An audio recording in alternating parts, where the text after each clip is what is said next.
Hello and welcome to another rather special TS81 review. The follow-on from, well, the previous videos, we looked at my granddad's stroke my dad's Locomotive of Britannia. But this is my Britannia. This is I got this Britannia about, I'd say, about 95, I think, yeah.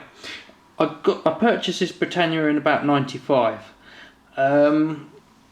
So it's not the latest one out. This one's tender driven. So basically, if I just disconnect it, it's still wrapped up. Let's take it out of the tissue paper that I've wrapped it in. I don't actually have the box to this Loco. I'll remove that off shot. I purchased this Loco without the box. So we have a look. Basically, this Loco was a repair. Basically, a bloke purchased it, he repaired it, and he sold it on, basically, but it didn't have a box. It got some vacuum tube in there, and then some the original style buffers. Remember, this is from the 90s, this Loco. I think this Locomotive came out in 93. I can remember looking at my Hornby catalogue. I'm sure it's 93 model.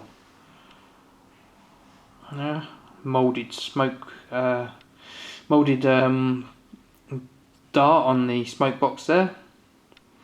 There's some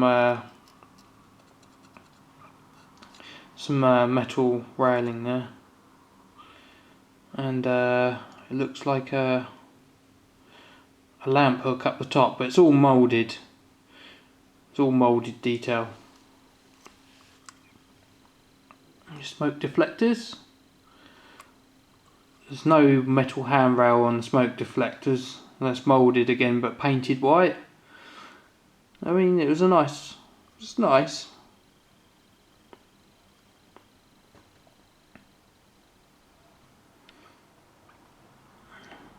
An improved version of the valve gear than from the Triang days.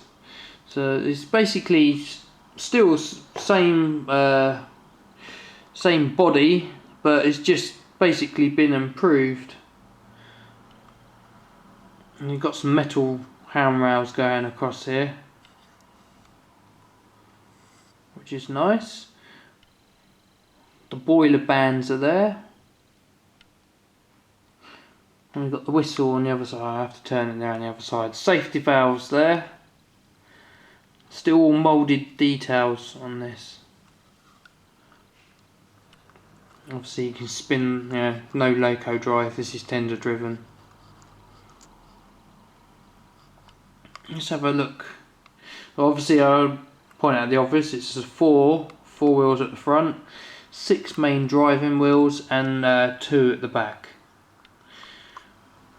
You can see the number 70000, and no glazing. Yeah, no glazing, I'm afraid. She's in reasonable condition. The deco's all there. There's no scrapes and marks. Everything seems to be all intact. I mean, I've had this, like I said, 95, I'm sure I got it in 95. Metal handrail around the cab, and moulded cab detail. The camera could just about make it out, just about. And obviously you got the old pin hook for the pickups on the Locomotive to the tender. Spin her around.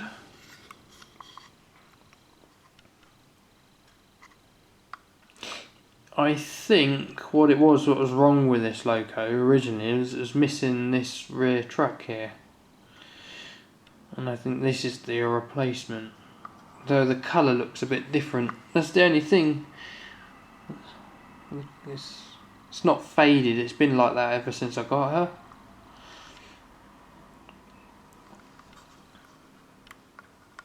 Still a nice Loco though. And she has been serviced and lubricated recently. There you are, you got a whistle there. Just about to see it. To have a close look. Chimney, you can see through the body there. You can see a bit of daylight. You can look through the chimney. You could, if you wanted to, fit a smoke unit. But again, this is unpowered.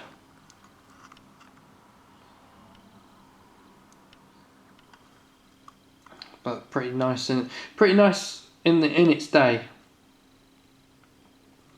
I do actually prefer Loco driven Locos. That's my preference. The drive should always be in the Loco where it belongs. Because at the end of the day, you're getting a tender drive locomotive. It's pushing and pulling. So it's pushing the locomotive and pulling whatever your rolling stock is at the time, whether it be passenger or freight.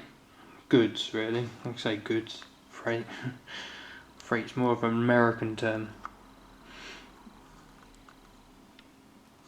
Yes. She's pretty nice. Basic detail, we obviously got the large tension lock. You can remove it. You can remove the tension lock. There's a screw there, and I can remove it. But standard.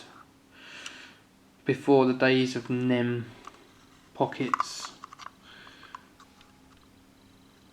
Obviously, it being in the 90s model. Okay, it's the Locomotive. Put her down, and let's have a look at the tinder. Okay, there's a little bit marks on the tinder, and again, it was like that when I purchased it. We've got the British Railways early emblem. Everything seems to be intact, but I think there's a little mark there. I haven't noticed that before. The lining goes all the way around. Just a shame about the scuff marks, that's all. Got some moulded. It's all mainly moulded detail. Some moulded detail on the down below there. I can't get my words out today for some reason. A nice metal ladder, which is nice. Again, there's some rivets there. Like I said, it's moulded. It's a lot of moulded detail. Lamp hooks, you can see where the lamp hooks would be, but like I said, it's again moulded. There's some handrails that are moulded again. The old black style buffers. Let's have a look around the other side. This side's a little bit better actually, there's no marks on it.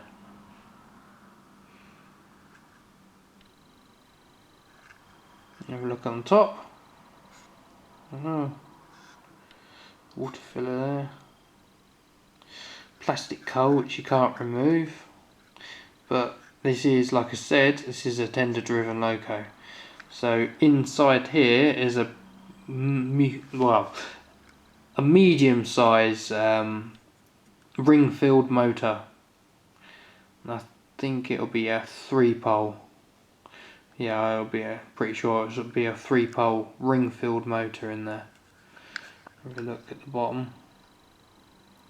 Ah, I've just noticed something. Have you just noticed something? The traction tyres aren't there. I removed them during the service because they needed replacing. And I do have replacements, so before I put her on the track I'm going to have to fit the traction tyres to her. Lucky I did turn her upside down. There you are. Hornby, made in England. There you are. So this is Margate made. She has, like I said, been serviced. There's the pickup. Let's have a look at the side of the tender. Again, moulded detail. You could, if you want, you could probably fit some realistic coal on that scoop there. That would probably be nice. And also you could put some crushed down powdered coal over the top of that. You could if you wanted to. But for me, I don't really need to be honest, because I do, yet again, own another Britannia. It's gone Britannia mad, I'm afraid so. Like I said, my favourite Loco. I don't think, well, I won't be buying any more Britannia. Well, a Britannia class locomotive I'll be buying, but not another named Britannia. If I wanted to, I could, if I wanted to, I'll put this down and get the Loco again. I could remove the number and renumber her and remove the, well, don't have to remove that. I can just get a brass, well, basically a nameplate. You can get some from Fox Transfers, so I could rename her if I wanted to.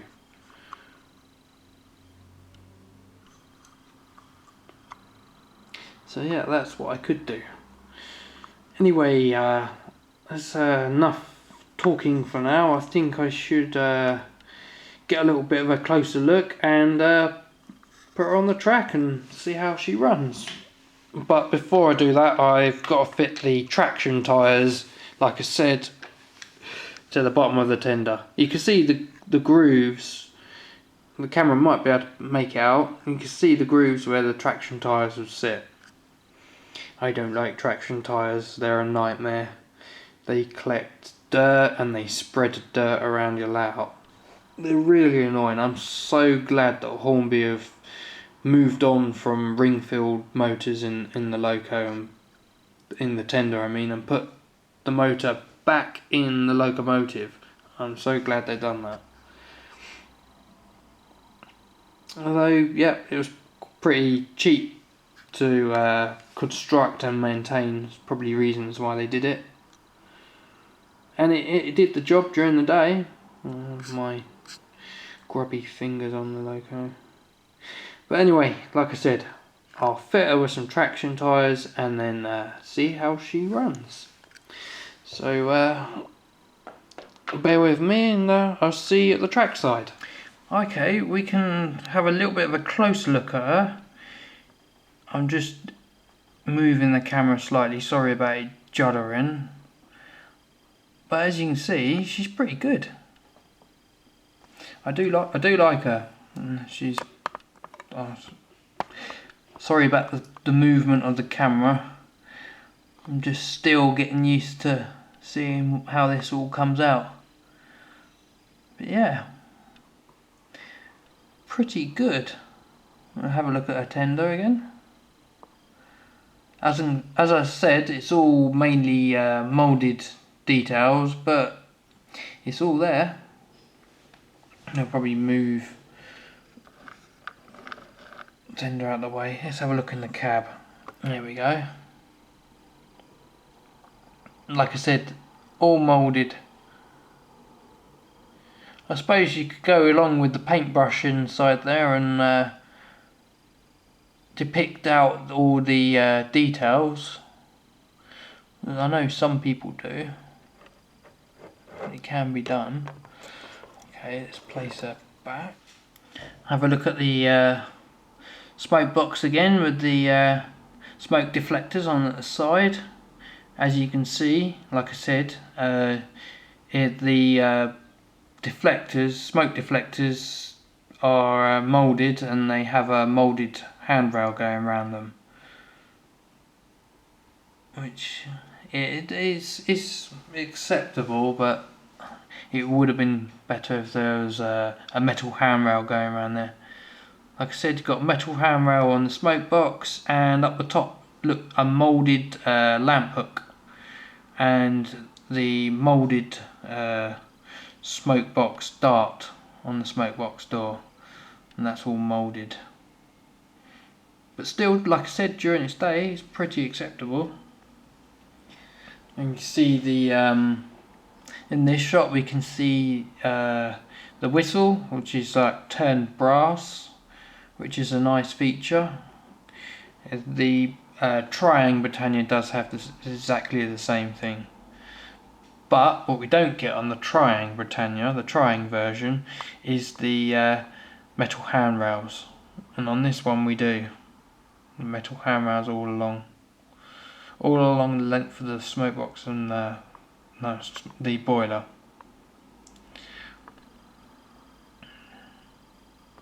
But no metal handrails on the smoke deflectors.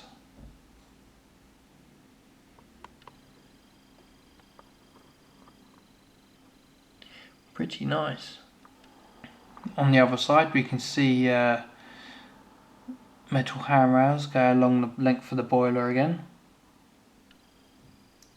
which is nice, but we don't have any glazing in the cab. I'm afraid there's no glazing in there. All in all, pretty good Loco. As you can see on this side again, there's no metal handrail around the smoke deflector, but again we do have metal handrails going along the length of the boiler. And we've got some brass turn safety valves on the top. There is boiler bands, but they're just they're moulded and painted. Usually you have I think it's an orange, orange, I think, if I can remember correctly. But it's just like an orange band, it's just a representation, but it still looks good. Then we go on to the cab, and as for the cab, I'm afraid there's no glazing in the cab. There's no glazing there. Then we move on to the tender. You can see the front of the front of the tender where the coal's collected. You can see it's moulded again, a lot of moulded detail, and also on the side you do get a metal handrail on the cab of the locomotive, but no metal handrails on the tender, I'm afraid.